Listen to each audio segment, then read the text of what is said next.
2027 చివరికి అమరావతిలో హైకోర్టు శాశ్వత భవన నిర్మాణం పూర్తవుతుందని మంత్రి నారాయణ పునరుద్ఘాటించారు. B+G+7 అంతస్తుల్లో హైకోర్టు భవన నిర్మాణానికి రాఫ్ట్ ఫౌండేషన్ పనులను నారాయణ ప్రారంభించారు.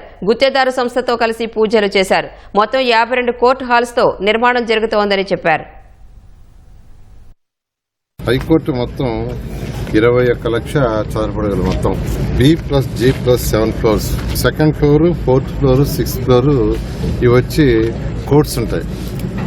కోర్టు పక్కనే జడ్జెస్ యొక్క రూమ్స్, అడ్మినిస్ట్రేటివ్ రూమ్స్ కూడా ఉంటాయి. మొత్తం 28 లిఫ్ట్ యాక్చువల్ ఇక్కడ అరేంజ్ చేయడం జరిగింది. 2.2 lakhs cubic metres of concrete ఆడుతున్నారు. గ్రౌండ్ ఫ్లోర్ ప్లేట్ వచ్చి 40,000 చదరపడగలు. ఆ విధంగా ఫస్ట్ ఫ్లోర్, సెకండ్ ఫ్లోర్ ఉంటుంది. పైకి పోయే లోపల లాస్ట్ ఫ్లోర్కి వచ్చే లోపల ఇది 5,000 చదరపడగలు ఉంది. ఇది ఒక ఐకానిక్ బిల్డింగ్. ఆల్రెడీ 2014-19లో ఒక పార్ట్ చేస్తున్నారు. మరొక పార్ట్ని ఇవాళ రాఫ్ట్ ఫౌండేషన్ యాక్చువల్గా స్టార్ట్ చేశారు. ఏదైతే కన్స్ట్రక్షన్ ఉందో ఇది 2027 ఎండ్కి అయిపోయే విధంగా దీన్ని ప్లాన్ చేశారు.